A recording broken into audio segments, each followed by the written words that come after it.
બનાસકાંઠામાં સ્થાનિક સ્વરાજની ચૂંટણીને લઈને રાજકીય માહોલ ગરમાયો છે। પાલનપુરના ચડોતરમાં આવેલા ભાજપના કમલમ કાર્યાલય ખાતે ઉમેદવાર માટે સેન્સ પ્રક્રિયા શરૂ કરવામાં આવી છે। જિલ્લા પંચાયત, તાલુકા પંચાયત અને નગરપાલિકા માટે મોટી સંખ્યામાં દાવેદાર પહોંચી ગયા છે અને પોતાના દાવા મજબૂત કરી રહ્યા છે। બનાસકાંઠા જિલ્લામાં સ્થાનિક સ્વરાજની ચૂંટણીને લઈને ભાજપ દ્વારા સક્રિય તૈયારીઓ શરૂ થઈ ગઈ છે। પાલનપુરના ચડોતર વિસ્તારમાં આવેલા કમલમ કાર્યાલય ખાતે ઉમેદવારો માટે સેન્સ પ્રક્રિયા હાથ ધરવામાં આવી છે। બનાસકાંઠા પ્રભારી ધવલ દવે અને જિલ્લા ભાજપ અધ્યક્ષ કીર્તિસિંહ વાઘેલાની હાજરીમાં ઉમેદવારોના સેન્સ લેવામાં આવી રહ્યા છે। જિલ્લા પંચાયત, તાલુકા પંચાયત અને નગરપાલિકાની બેઠકો માટે મોટી સંખ્યામાં દાવેદારો કમલમ કાર્યાલય પહોંચ્યા છે। મહત્વની વાત એ છે કે બનાસકાંઠા જિલ્લા પંચાયતમાં 2.5 વર્ષથી વહીવટદારનું શાસન હતું। હવે 7.5 વર્ષ પછી ચૂંટણી યોજાઈ રહી છે। જિલ્લાના વિભાજન બાદ હવે કુલ 66 બેઠકમાંથી 48 બેઠક પર ચૂંટણી યોજાશે। તાલુકા પંચાયતની કુલ 10 એકમોમાં 240 બેઠકો માટે પણ ચૂંટણી થશે।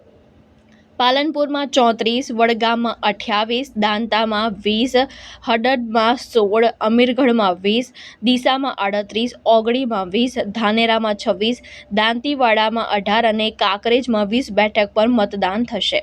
નગરપાલિકાની વાત કરીએ તો પાલનપુર અને ડીસામાં 44 વોર્ડ અને ધાનેરામાં 28 વોર્ડ માટે ચૂંટણી યોજાવાની છે। ભારતીય જનતા પાર્ટી હર હંમેશ લોકશાહીમાં માને છે।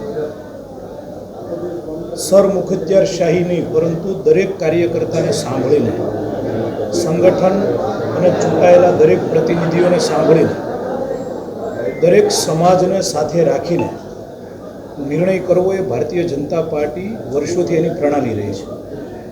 એના ભાગરૂપે સમગ્ર ગુજરાતની અંદર આ 3-4 દિવસમાં આ સેન્સ પ્રક્રિયા છે। આજે બનાસકાંઠાની અંદર અલગ અલગ 2 ટીમ, એક કિરીટભાઈ પટેલના નેતૃત્વમાં, બીજી દિલીપસિંહ ચુડાસમાના નેતૃત્વમાં અલગ અલગ મંડળોને સાંભળવાની છે।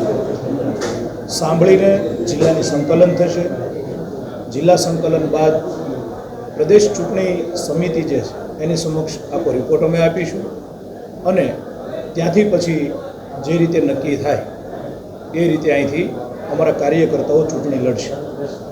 પરંતુ મીડિયાના માધ્યમથી જણાવતો એક આનંદ થાય છે કે સમગ્ર ગુજરાત ભારતીય જનતા પાર્ટીના કાર્યકર્તાઓએ નક્કી કર્યું છે કે સ્થાનિક સ્વરાજની અંદર અમારો ઉમેદવાર છે એ કમળનું ફૂલ છે અને એને જીતાડવું અને લોક ઉપયોગી કામો કઈ રીતે થઈ શકે, અંતિમ વ્યક્તિના ઉદય સુધી કઈ રીતે પહોંચી શકાય, જે દેશના યશસ્વી નરેન્દ્રભાઈ મોદી પ્રધાન સેવક તરીકે જે કામ કરે છે એ વિકાસની રાજનીતિને ઘર ઘર સુધી કઈ રીતે પહોંચાડી શકાય, વિકાસ અને વિરાસત બંનેને ઘર ઘર સુધી કઈ રીતે પહોંચાડી શકાય, આવા શુભ હેતુ, શુભ આશયથી આ સેન્સ પ્રક્રિયા છે। સાથે આપણે સૌએ જોયું છે કે અન્ય પક્ષને ઉમેદવાર મળતા નથી અને અહીંયા ભારતીય જનતા પાર્ટીમાંથી લડવા માટે અસંખ્ય કાર્યકર્તાઓનો મેળાવડો છે। આ જીતનું ચોક્કસ એક લક્ષ્ય છે। ભારતીય જનતા પાર્ટી જીતવાની છે। ઓકે સાહેબ, નમસ્તે મિત્રો। આપણા સ્થાનિક સ્વરાજ્યની ચૂંટણીઓ બનાસકાંઠા જિલ્લા પંચાયત, આપણા જિલ્લાની 10 તાલુકા પંચાયતો અને આપણા જિલ્લામાં આવતી 3 નગરપાલિકાની ચૂંટણીઓ। મિત્રો, લોકતંત્રની અંદર ચૂંટણી એ ઉત્સવ છે અને ભારતીય જનતા પાર્ટી હર હંમેશા આ લોકતંત્રનો ઉત્સવનો અવસર સૌ પાર્ટીના કાર્યકર્તા, શુભેચ્છકો, સમર્થકો સાથે ઉત્સાહપૂર્વક ચૂંટણીમાં, ચૂંટણી પ્રક્રિયામાં ચૂંટણી લડવાની, જીતવાની અને પ્રજા વચ્ચે રહીને પ્રજાનું કામ કરવાનું કામ વર્ષોથી ભારતીય જનતા પાર્ટી કરે છે।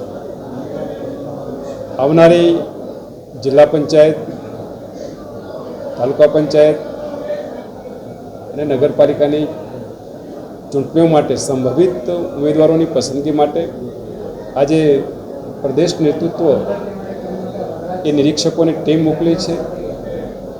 નિરીક્ષકો અમારા પાર્ટીના કાર્યકર્તાઓને સાંભળી રહ્યા છે, એમના સેન્સ પ્રક્રિયા પૂર્ણ થયા પછી અમારી ભારતીય જનતા પાર્ટીનું પાર્લામેન્ટરી બોર્ડ ઉમેદવાર જાહેર કરશે.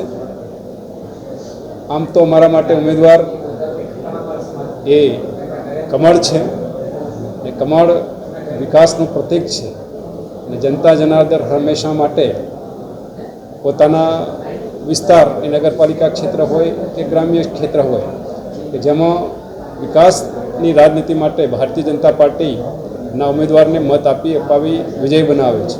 આ વખતની ચૂંટણીઓ પણ બનાસકાંઠા જિલ્લા પંચાયત, 10 તાલુકા પંચાયત અને 3 નગરપાલિકાઓમાં ભારતીય જનતા પાર્ટીના કાર્યકર્તાઓ આગામી સમયમાં વિકાસ માટે, જનહિત અને જનકલ્યાણના કામો માટે આ ચૂંટણીમાં જનતા જનાર્દન વચ્ચે જશે અને જનતા જનાર્દનના આશીર્વાદથી ભારતીય જનતા પાર્ટીની 3 નગરપાલિકાઓ, 10 તાલુકા પંચાયતો અને બનાસકાંઠા જિલ્લા પંચાયત બનશે.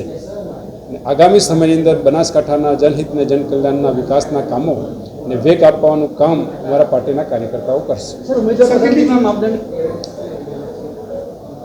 ભારતીય જનતા પાર્ટી માટે ઉમેદવાર એક કાર્યકર્તા છે. કાર્યકર્તા જ ભારતીય જનતા પાર્ટીનો માપદંડ છે. નિરીક્ષકો તરીકે જિલ્લો મોટો હોવાના કારણે 2 ટીમો આવેલી છે અને બંને ટીમો અલગ અલગ સ્તર પર, અલગ અલગ તાલુકા વાઇઝ, અલગ અલગ નગરપાલિકા વાઇઝ, અલગ અલગ વોર્ડ વાઇઝ એ કાર્યકર્તાઓના સેન્સ સાંભળી રહ્યા છે. ભારતીય જનતા પાર્ટીના મેં કહ્યું માપદંડ એ કાર્યકર્તા છે અને અમારો કાર્યકર્તા એ જનહિત જનકલ્યાણના કામો માટે પ્રજા વચ્ચે રહી પ્રજાનું કામ કરે છે. એ જ અમારા માપદંડ છે. સેન્સ પ્રક્રિયા આજ અને આવતીકાલ 2 દિવસ ચાલશે. જીતુ સોલંકી, દ્રષ્ટિકોણ ન્યૂઝ, બનાસકાંઠા.